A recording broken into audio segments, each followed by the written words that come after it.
ಸ್ನೇಹಿತರೆ, ಚರಿತ್ರೆಯ ಮತ್ತೊಂದು ವಿಡಿಯೋಗೆ ನಿಮಗೆಲ್ಲ ಪ್ರೀತಿಯ ಸ್ವಾಗತ. ಕುಕ್ಕೆ ಸುಬ್ರಹ್ಮಣ್ಯ ಕ್ಷೇತ್ರವನ್ನ ಕಾಣದ ಕನ್ನಡಿಗರೇ ಇಲ್ಲ.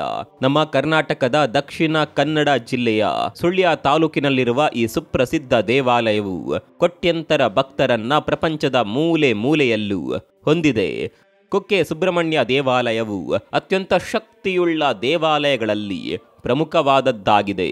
ಸ್ಕಂದ ಪುರಾಣದ ಪ್ರಕಾರ ಕುಮಾರಧಾರ ನದಿಯಲ್ಲಿ ಮಿಂದು ಶುಭ್ರವಾಗಿ ಕುಕ್ಕೆ ಸುಬ್ರಹ್ಮಣ್ಯ ದೇವಾಲಯಕ್ಕೆ ತೆರಳಿ ಶ್ರೀ ಸುಬ್ರಹ್ಮಣ್ಯ ಸ್ವಾಮಿಯ ದರ್ಶನ ಪಡೆದರೆ ಎಂತಹ ಕಾಯಿಲೆ, ಚರ್ಮ ರೋಗವಿದ್ದರೂ ಶೀಘ್ರ ಗುಣಮುಖವಾಗುತ್ತದೆ ಎಂದು ಹೇಳಲಾಗಿದೆ. ಅನೇಕ ಭಕ್ತರಿಗೆ ಈ ರೀತಿ ಆಗಿರುವ ಉದಾಹರಣೆಗಳಿದೆ. ಸುಬ್ರಹ್ಮಣ್ಯ ಸ್ವಾಮಿಯ ಈ ಕ್ಷೇತ್ರವು ಅನೇಕ ರಹಸ್ಯಗಳ ಕೇಂದ್ರ ಅಂದರೆ ತಪ್ಪಾಗಲಾರದು.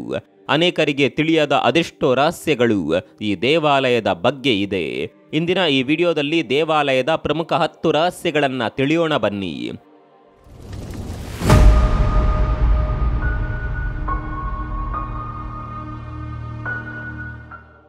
ಸಂಪುಟ ನರಸಿಂಹ ದೇವರ ಆಲಯ. ಕುಕ್ಕೆ ಸುಬ್ರಹ್ಮಣ್ಯದ ದೇವಾಲಯದ ಗೋಪುರದ ಮುಖಾಂತರ ಒಳ ಪ್ರವೇಶಿಸಿದ್ರೆ ಅಲ್ಲಿ ಸಂಪುಟ ನರಸಿಂಹ ದೇವರ ಆಲಯ ಎಂಬ ಒಂದು ಫಲಕ ಕಾಣಿಸುತ್ತದೆ. ಅಲ್ಲಿಯೇ ಅಭೇದ್ಯ ನರಸಿಂಹ ಸಂಪುಟ ಅಂದರೆ ಒಡೆದು ಹೋಗದ ನರಸಿಂಹ ದೇವರ ಪೆಟ್ಟಿಗೆಯೊಂದು ಈ ದೇವಾಲಯದಲ್ಲಿದೆ. ಸುಮಾರು 100 ವರ್ಷ ಪುರಾತನವಾದ ಈ ಪೆಟ್ಟಿಗೆಯಲ್ಲಿ ನರಸಿಂಹ ದೇವರ ಶಕ್ತಿಯನ್ನ ಅಡಗಿಸಿಡಲಾಗಿದೆ. ಈ ಪೆಟ್ಟಿಗೆಯ ಇತಿಹಾಸವನ್ನ ತಿಳಿಯೋಣ.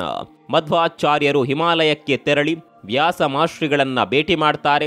ಆಗ ವ್ಯಾಸರು ಮಧ್ವಾಚಾರ್ಯರಿಗೆ 8 ವ್ಯಾಸ ಮುಷ್ಟಿಕೆಗಳನ್ನ ಅಥವಾ ಬೃಹತ್ ಸಾಲಿಗ್ರಾಮಗಳನ್ನ ಮತ್ತು ಶಕ್ತಿಯುತ ನರಸಿಂಹ ಶಿಲೆಯನ್ನ ನೀಡಿ ಇದನ್ನ ಭಾರತದ ಅತ್ಯಂತ ಶಕ್ತಿಯುಳ್ಳ ಪ್ರದೇಶದಲ್ಲಿ ಸ್ಥಾಪಿಸು ಎಂದು ಹೇಳುತ್ತಾರೆ. ಅದರಲ್ಲಿ 6 ಸಾಲಿಗ್ರಾಮಗಳನ್ನ ಮತ್ತು ನರಸಿಂಹ ಶಿಲೆಯನ್ನ ಮಧ್ವಾಚಾರ್ಯರು ಕುಕ್ಕೆ ಸುಬ್ರಹ್ಮಣ್ಯ ಕ್ಷೇತ್ರದಲ್ಲಿ ಪ್ರತಿಷ್ಠಾಪಿಸುತ್ತಾರೆ. ಆ ನರಸಿಂಹ ಶಕ್ತಿಯನ್ನ ಒಂದು ಭದ್ರವಾದ ಪೆಟ್ಟಿಗೆಯಲ್ಲಿ ಹಾಕಿ ಇದನ್ನ ಹೀಗೆಯೇ ಪೂಜಿಸಿ ಯಾರೂ ಮುಟ್ಟಬಾರದೆಂದು ಆದೇಶಿಸಿದ್ರು. ಆ ಪೆಟ್ಟಿಗೆಯನ್ನ ಪೀಠಾಧಿಪತಿಗಳಾದಂತಹ ಮಹಾನ್ ಗುರುಗಳಾದ ವಿಶ್ವತೀರ್ಥರಿಗೆ ಹಸ್ತಾಂತರಿಸಿದ್ರು. ಈಗಲೂ ಒಂದು ಸಾಲಿಗ್ರಾಮವನ್ನ ಕ್ಷೇತ್ರದಲ್ಲಿ ಕಾಣಬಹುದಾಗಿದೆ. ಈ ಸಾಲಿಗ್ರಾಮವು ಅತ್ಯಂತ ದೊಡ್ಡದಾಗಿ ನೋಡಲು ಅದ್ಭುತವಾಗಿದೆ. ಕುಕ್ಕೆ ದೇವಾಲಯಕ್ಕೆ ಹೋದಾಗ ಸಾಲಿಗ್ರಾಮದ ದರ್ಶನ ಮಾಡಲು ಮರೆಯದಿರಿ. ನಂಬರ್ 2, ಬಲ್ಲಾಳರಾಯ ವಿಗ್ರಹ. ದೇವಾಲಯ ಪ್ರವೇಶಿಸುತ್ತಿದ್ದಂತೆ ನಿಮಗೆ ಕಾಣಸಿಗೋದು ಬಲ್ಲಾಳರಾಯ ಮಹಾರಾಜರ ವಿಗ್ರಹ. ಈ ವಿಗ್ರಹಕ್ಕೆ ಭಕ್ತಾದಿಗಳು ಪ್ರತಿನಿತ್ಯ ಬೆಣ್ಣೆಯಿಂದ ಅಭಿಷೇಕ ಮಾಡ್ತಾರೆ. ಈ ವಿಗ್ರಹಕ್ಕೂ ಮೇಲೆ ಹೇಳಿದ ಅಭೇದ್ಯ ಸಂಪುಟಕ್ಕೂ ಸಂಬಂಧವಿದೆ. ವಿಷ್ಣು ತೀರ್ಥರ ನಂತರ ಅನಿರುದ್ಧ ತೀರ್ಥರು ಮಠದ ಪೀಠಾಧಿಪತಿಗಳಾಗ್ತಾರೆ. ಇವರ ಕಾಲಘಟ್ಟದಲ್ಲಿ ಬಲ್ಲಾಳರಾಯ ಎಂಬ ಮಹಾರಾಜನು ಹೊಯ್ಸಳ ಸಾಮ್ರಾಜ್ಯದಲ್ಲಿದ್ದನು. ಕುಕ್ಕೆ ಸುಬ್ರಹ್ಮಣ್ಯ ದೇವಾಲಯವೂ ಸಹ ಈ ರಾಜನ ಆಳ್ವಿಕೆಯ ಅಡಿಯಲ್ಲೇ ಇತ್ತು. ಅಭೇದ್ಯ ಪೆಟ್ಟಿಗೆಯ ಬಗ್ಗೆ ತಿಳಿದ ರಾಜನು ಆ ಪೆಟ್ಟಿಗೆಯನ್ನ ತನ್ನಿ, ನಾನದನ್ನ ತೆರೆಯುತ್ತೇನೆ ಎನ್ನುತ್ತಾನೆ. ಅದಕ್ಕೆ ಅನಿರುದ್ಧ ತೀರ್ಥರು ಒಪ್ಪೋದಿಲ್ಲ. ದೈವಿಕ ಶಕ್ತಿ ಭಂಡಾರವಾದಂತಹ ಅಭೇದ್ಯ ಸಂಪುಟವನ್ನ ತೆರೆಯೋದು ಸಮಂಜಸವಲ್ಲ ಎನ್ನುತ್ತಾರೆ. ಹಠಕ್ಕೆ ಬಿದ್ದ ರಾಜನು ಆ ಪೆಟ್ಟಿಗೆಯನ್ನ ಕಳುವು ಮಾಡಿ ಅರಮನೆಗೆ ತಂದು ತೆರೆಯಲು ಎಷ್ಟೇ ಪ್ರಯತ್ನಿಸಿದ್ರೂ ಅದನ್ನ ತೆರೆಯಲಾಗಲಿಲ್ಲ. ಅಕ್ಕಸಾಲಿಗರನ್ನ ಕರೆಸಿ ಪೆಟ್ಟಿಗೆಯನ್ನ ತೆರೆಯಲು ಕೇಳಿದಾಗ, ಕ್ಷಮಿಸಿ ಮಹಾಪ್ರಭು, ದೈವಿಕ ಶಕ್ತಿಯುಳ್ಳ ಈ ಪೆಟ್ಟಿಗೆಯನ್ನ ನಾವು ಮುಟ್ಟೋದಿಲ್ಲ ಎನ್ನುತ್ತಾರೆ. ಆಗ ರಾಜನು ಆನೆಯಿಂದ ಪೆಟ್ಟಿಗೆಯನ್ನ ತುಳಿಸಿ ಅದನ್ನ ತೆರೆಸಲು ಪ್ರಯತ್ನಿಸುತ್ತಾನೆ. ಆದರೆ ರಾಜನ ಸರ್ವ ಪ್ರಯತ್ನವು ವಿಫಲವಾಯಿತು. ರಾಜನ ದೇಹ ತುಂಬೆಲ್ಲ ಉರಿ ಶುರುವಾಯಿತು. ವೈದ್ಯರ ಬಳಿ ತೋರಿಸಿ ಯಾವ ಚಿಕಿತ್ಸೆ ಪಡೆದರೂ ಉರಿ ಶಮನವಾಗುತ್ತಿಲ್ಲ. ತಾನು ದೇವಾಲಯದ ಪೆಟ್ಟಿಗೆಯನ್ನ ಕದ್ದಿದ್ದಕ್ಕೆ ಈ ಶಿಕ್ಷೆ ಎಂದು ಮನವರಿಕೆಯಾಗಿ ರಾಜನು ಪೆಟ್ಟಿಗೆಯನ್ನ ವಾಪಸ್ ತೆಗೆದುಕೊಂಡು ಅನಿರುದ್ಧ ತೀರ್ಥರ ಬಳಿ ಹೋಗುತ್ತಾನೆ, ಕ್ಷಮೆ ಕೋರುತ್ತಾನೆ. ರಾಜ ಮಾಡಿದ ಅಚಾತುರ್ಯವನ್ನ ಮನ್ನಿಸಿ ರಾಜನ ದೇಹಕ್ಕೆ ಬೆಣ್ಣೆ ಹಚ್ಚುತ್ತಾರೆ ತೀರ್ಥರು. ಆಗ ಉರಿ ಶಮನಗೊಂಡು ರಾಜನಿಗೆ ಸಮಾಧಾನ ಸಿಗುತ್ತದೆ. ಹಾಗಾಗಿಯೇ ರಾಜನ ವಿಗ್ರಹಕ್ಕೆ ಈಗಲೂ ಕೂಡ ಭಕ್ತಾದಿಗಳು ಬೆಣ್ಣೆಯ ಅಭಿಷೇಕ ಮಾಡ್ತಾರೆ. ನಂಬರ್ 3, ಗರ್ಭಗುಡಿ. ಈ ದೇವಾಲಯದ ಗರ್ಭಗುಡಿಯಲ್ಲೇ ಸುಬ್ರಹ್ಮಣ್ಯ ಸ್ವಾಮಿ ನೆಲೆ ನಿಂತಿರೋದು. ಗರ್ಭಗುಡಿಯ ಒಳಗೆ ಯಾರಿಗೂ ಪ್ರವೇಶವಿಲ್ಲ. ದೂರದಿಂದಲೇ ಸ್ವಾಮಿಯ ದರ್ಶನ ಪಡೆಯಬೇಕು. ದೇವಾಲಯದ ಹೊರಗೆ ಬೆಳ್ಳಿಯ ಒಂದು ಬೃಹತ್ ಗರುಡ ಸ್ತಂಭವಿದೆ. ಮೂಲ ವಿಗ್ರಹವನ್ನ ನೀವು ಗಮನಿಸಿದ್ದೀರಾ? ಶಿವಲಿಂಗದ ಮೇಲೆ ಆದಿಶೇಷನಿದ್ದಾನೆ. ಅವನ ಮೇಲೆ ವಾಸುಕಿ, ಅವನ ಮೇಲೆ ಸುಬ್ರಹ್ಮಣ್ಯ ಸ್ವಾಮಿ ಇದ್ದಾನೆ. ಮೂಲಮೂರ್ತಿಯು ಒಂದು ಗುಹೆಯ ಒಳಗಿರುವಂತಿದೆ. ಗುಹೆ ಅಂದರೆ ಸಂಸ್ಕೃತದಲ್ಲಿ ಕುಕ್ಷಿ. ಕಾಲಕ್ರಮೇಣ ಕುಕ್ಷಿ ಅನ್ನೋದು ಕುಕ್ಕೆಯಾಗಿ ಬದಲಾಯಿತು. ವಾಸುಕಿ ಈಗಲೂ ವಿಷಗಾಳಿಯನ್ನ ಉಸಿರ ಮೂಲಕ ಹೊರಬಿಡುತ್ತಾನೆ. ಆ ಗುಹೆಯ ತುಂಬ ವಾಸುಕಿಯ ಉಸಿರ ವಿಷಜ್ವಾಲೆಯೇ ತುಂಬಿರುತ್ತದೆ. ಈ ಗಾಳಿಯನ್ನ ಜನಸಾಮಾನ್ಯರಿಗೆ ತಡೆದುಕೊಳ್ಳಲು ಆಗೋದಿಲ್ಲ. ಅನಾರೋಗ್ಯಕ್ಕೆ ತುತ್ತಾಗುವ ಪರಿಸ್ಥಿತಿ ಬರಬಹುದು. ಹಾಗಾಗಿಯೇ ಗರ್ಭಗುಡಿಯೊಳಗೆ ಯಾರಿಗೂ ಪ್ರವೇಶವಿಲ್ಲ. ಈ ವಿಷಾನಿಲವನ್ನ ತಟಸ್ಥಗೊಳಿಸಲೆಂದೇ ಹೊರಗಡೆಯ ಬೆಳ್ಳಿಯ ಗರುಡ ಸ್ತಂಭವನ್ನ ಸ್ಥಾಪಿಸಲಾಗಿದೆ. ಹಾಗಾಗಿಯೇ ಆ ಗರುಡ ಗಂಬದ ಅಕ್ಕಪಕ್ಕವೇ ನಿಂತು ಸ್ವಾಮಿಯ ದರ್ಶನ ಪಡೆಯಬೇಕೆಂಬ ನಿಯಮವಿರೋದು. ನಂಬರ್ 4, ಆದಿಸುಬ್ರಹ್ಮಣ್ಯ ದೇವಾಲಯ. ದರ್ಶನ ಪಡೆದ ನಂತರ ನಿರ್ಗಮಿಸಲೆಂದೇ ದೇವಾಲಯದ ಹಿಂಭಾಗದಲ್ಲಿ ಪ್ರತ್ಯೇಕ ಮಾರ್ಗವಿದೆ. ಅಲ್ಲಿಯೇ ಆದಿಸುಬ್ರಹ್ಮಣ್ಯ ದೇವಾಲಯವಿರೋದು. ಒಮ್ಮೆ ಗರುಡ ದೇವನಿಗೆ ತನ್ನ ತಾಯಿ ಹೇಗೆ ಮೋಸ ಹೋದರು ಎಂಬುದು ತಿಳಿಯುತ್ತದೆ. ಸರ್ಪವಾದ ಕದ್ರು ಮತ್ತು ಆಕೆಯ ಮಕ್ಕಳು ಗರುಡನ ತಾಯಿ ವಿನತಾ ದೇವಿಗೆ ನಂಬಿಕೆ ದ್ರೋಹವೆಸಗಿ ಆಕೆಯನ್ನ ದಾಸಿಯನ್ನಾಗಿ ಮಾಡ್ತಾರೆ. ಇದನ್ನ ತಿಳಿದ ಗರುಡನು ಸರ್ಪಗಳ ಮೇಲೆ ದ್ವೇಷ ಬೆಳೆಸಿಕೊಂಡು ಸಿಕ್ಕ ಸರ್ಪಗಳನ್ನೆಲ್ಲ ಹಿಡಿದು ಕೊಲ್ಲಲು ಪ್ರಾರಂಭಿಸುತ್ತಾನೆ. ಕಡೆಗೆ ಸಿಕ್ಕಿದ್ದೇ ವಾಸುಕಿ. ವಾಸುಕಿಯನ್ನ ತನ್ನ ಉಗುರಿನಿಂದ ಪರಚಿ ಅವನನ್ನ ಸಾಯುವ ಸ್ಥಿತಿಗೆ ತರುತ್ತಾನೆ ಗರುಡ. ಆಗ ಕಶ್ಯಪ ಪ್ರಜಾಪತಿಯು ಒಂದು ಹಾವು ಮಾಡಿದ ತಪ್ಪಿಗೆ ಎಲ್ಲ ಹಾವುಗಳನ್ನ ಕೊಲ್ಲೋದು ತಪ್ಪು, ವಾಸುಕಿಯನ್ನ ಬಿಟ್ಟು ಬಿಡು ಎನ್ನುತ್ತಾನೆ. ಸರಿಯೆಂದು ಒಪ್ಪಿದ ಗರುಡ ವಾಸುಕಿಯನ್ನ ಬಿಟ್ಟು ಬಿಡುತ್ತಾನೆ. ಗಾಯಗೊಂಡ ವಾಸುಕಿ ಪರಶಿವನನ್ನ ಪ್ರಾರ್ಥಿಸುತ್ತಾನೆ. ಪ್ರತ್ಯಕ್ಷನಾದ ಶಿವನು, ನೀನು ಭೂಲೋಕಕ್ಕೆ ಹೋಗಿ ಮಹಿ ನದಿಯಲ್ಲಿ ಸ್ನಾನ ಮಾಡು, ನಿನ್ನ ಗಾಯವೆಲ್ಲ ಆ ಪುಣ್ಯ ನದಿಯ ನೀರು ಸೋಕಿ ವಾಸಿಯಾಗುತ್ತದೆ ಎನ್ನುತ್ತಾನೆ. ಸರಿಯೆಂದ ವಾಸುಕಿ ಮತ್ತೆ ಗರುಡ ನನ್ನ ಮೇಲೆ ಹಲ್ಲೆ ಮಾಡಲು ಬಂದರೆ ನನ್ನ ಗತಿಯೇನು ಎನ್ನುತ್ತಾನೆ. ಅದಕ್ಕೆ ಶಿವನು, ಚಿಂತಿಸಬೇಡ, ಕೆಲವೇ ದಿನಗಳಲ್ಲಿ ನನ್ನ ಮಗ ಕುಮಾರಸ್ವಾಮಿ ಭೂಲೋಕಕ್ಕೆ ಬರುತ್ತಾನೆ. ಭಕ್ತಿಯಿಂದ ಅವನನ್ನ ಬೇಡಿಕೋ, ನಿನ್ನೊಡನೆ ನೆಲೆಸಲು ಅವಕಾಶ ಕೊಡು ಎಂದು ಕೇಳಿಕೋ, ಅವನೇ ನಿನ್ನನ್ನ ಗರುಡನಿಂದ ರಕ್ಷಿಸುತ್ತಾನೆ. ಷಣ್ಮುಖನು ನೆಲೆ ನಿಲ್ಲುವಲ್ಲೇ ಗರುಡನು ಸಹ ಸ್ತಂಭವಾಗಿ ಅಲ್ಲೇ ನೆಲೆ ನಿಲ್ಲುತ್ತಾನೆ ಎಂದು ಶಿವನು ವಾಸುಕಿಗೆ ತಿಳಿಸುತ್ತಾನೆ.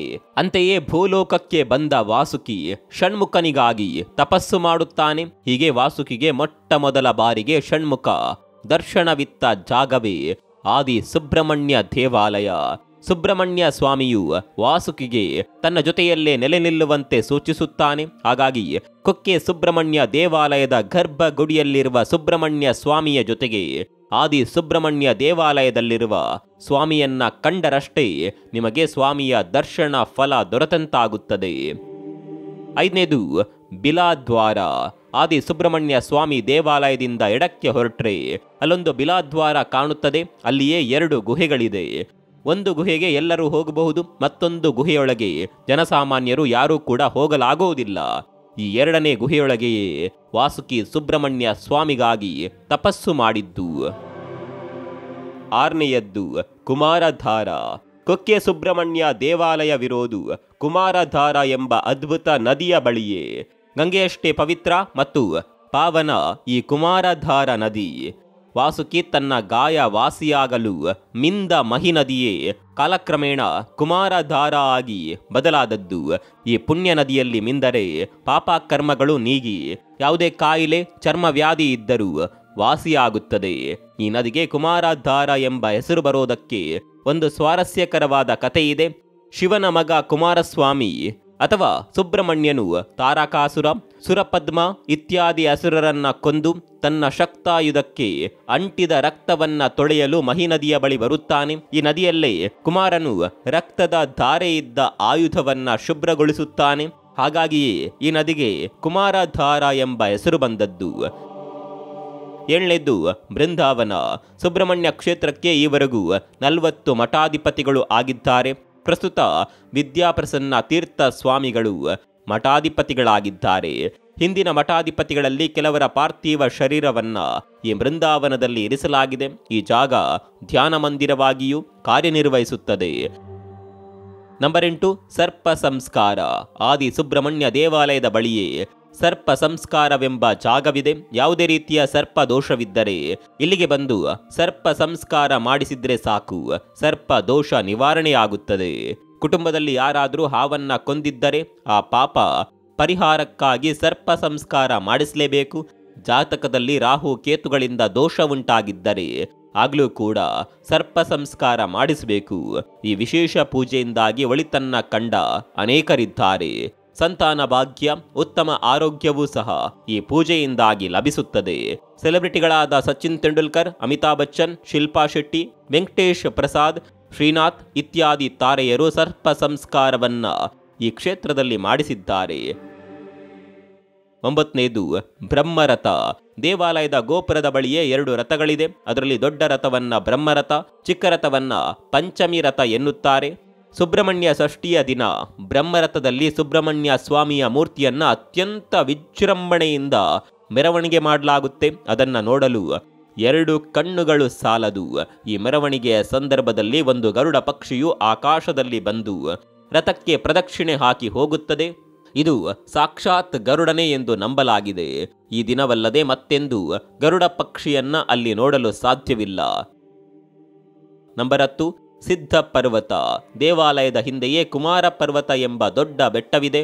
ಚಾರಣ ಮಾಡಲು ಆಸಕ್ತಿ ಹೊಂದಿರುವವರಿಗೆ ಈ ಜಾಗ ಅತ್ಯಂತ ಸೂಕ್ತವಾದದ್ದು. 18 ಕಿಲೋಮೀಟರ್ ಉದ್ದ ಇರುವ ಈ ಬೆಟ್ಟ ಸಮುದ್ರ ಮಟ್ಟಕ್ಕಿಂತ 4000 ಅಡಿ ಎತ್ತರದಲ್ಲಿದೆ. ಅಲ್ಲಿರುವ ಪ್ರಕೃತಿ ಸೊಬಗನ್ನ ಸವಿಯೋದೆ ಒಂದು ಪುಣ್ಯ. ಪ್ರಕೃತಿಯೊಂದೇ ಅಲ್ಲ, ಆಧ್ಯಾತ್ಮಿಕ ಸಿರಿಯೂ ಕೂಡ ಇಲ್ಲಿದೆ. ಈ ಪರ್ವತ ಒಟ್ಟು 3 ಹಂತದಲ್ಲಿದೆ. ಮೊದಲೇದು ಶೇಷ ಪರ್ವತ. ಇದು ಆದಿಶೇಷನನ್ನ ಪ್ರತಿನಿಧಿಸುತ್ತದೆ. 2ನೇ ಭಾಗ ಕುಮಾರ ಪರ್ವತ. ಇಲ್ಲಿವರೆಗೆ ಅಷ್ಟೇ ಟ್ರೆಕ್ಕಿಂಗ್ ಮಾಡಲು ಸಾಧ್ಯ. ಇದಾದ ನಂತರ ಸಿಗುವ ಸಿದ್ಧ ಪರ್ವತಕ್ಕೆ ಯಾರಿಗೂ ಪ್ರವೇಶವಿಲ್ಲ. ಯಾಕಂದರೆ ಕುಕ್ಕೆ ಕ್ಷೇತ್ರದ ಮೊಟ್ಟಮೊದಲ ಮಠಾಧಿಪತಿಯಾದಂತಹ ವಿಷ್ಣು ತೀರ್ಥರು, ನಾನು ತಪಸ್ಸಿಗೆ ಹೋಗುತ್ತಿದ್ದೇನೆ, 1000 ವರ್ಷಗಳ ನಂತರ ಈ ದೇಹದಿಂದ ಆಗಬೇಕಿರುವ ಕೆಲಸಗಳಿವೆ, ಈ ದೇಹವನ್ನ ರಕ್ಷಿಸಬೇಕು ಎಂದು ಅನಿರುದ್ಧ ತೀರ್ಥರಿಗೆ ಹೇಳಿ ಇದೇ ಸಿದ್ಧ ಪರ್ವತದಲ್ಲಿ ತಪಸ್ಸು ಮಾಡಲು ಹೋದ್ರು. ಅವರಿನ್ನೂ ಅಲ್ಲಿಯೇ ತಪಸ್ಸು ಮಾಡುತ್ತಿದ್ದಾರೆ. ಸಾಮಾನ್ಯ ಜನರ್ಯಾರು ಅಲ್ಲಿಗೆ ಹೋಗುವಂತಿಲ್ಲ. ತೀರ್ಥರಿಗೆ ಯಾರಿಂದಲೂ ತೊಂದರೆ ಆಗಬಾರದೆಂದೇ ಈ ಬೆಟ್ಟಕ್ಕೆ ಯಾರಿಗೂ ಪ್ರವೇಶವಿಲ್ಲ. ವಿಷ್ಣು ತೀರ್ಥರ ಜೊತೆ ಇನ್ನೂ ಕೆಲ ಸಿದ್ಧರು ಈ ಪರ್ವತದಲ್ಲಿದ್ದಾರೆ ಎನ್ನುವ ನಂಬಿಕೆ ಇದೆ. ಇದಾಗಿತ್ತು ಕೊಕ್ಕೆ ಸುಬ್ರಹ್ಮಣ್ಯ ಸ್ವಾಮಿ ಕ್ಷೇತ್ರದ ಕೆಲ ರಹಸ್ಯಗಳು. ಇಲ್ಲಿಗೆ ಭೇಟಿ ನೀಡುವಾಗ ಮೇಲೆ ಹೇಳಿದ ಎಲ್ಲಾ ಜಾಗವನ್ನ ತಪ್ಪದೆ ನೋಡಿ. ಒಂದೇ ಒಂದು ಕಡೆಯ ಮಾತು, ಪ್ರತಿ ದೇವಾಲಯದ ಹಿಂದೆಯೂ ಒಂದೊಂದು ಪುರಾಣ ಪುಣ್ಯ ಕಥೆಗಳಿರುತ್ತವೆ. ತಿಳಿಯುವ ಮನಸ್ಸು ನಮಗಿರಬೇಕು. ಇನ್ನು ನಂಬುವುದು ಬಿಡೋದು ಅವರವರ ಭಾವಕ್ಕೆ, ಅವರವರ ಬಗುತ್ತಿಗೆ. ಈ ವಿಚಾರದ ಬಗ್ಗೆ ನಿಮ್ಗೇನನ್ಸುತ್ತೆ? ಕಾಮೆಂಟ್ ಮಾಡಿ.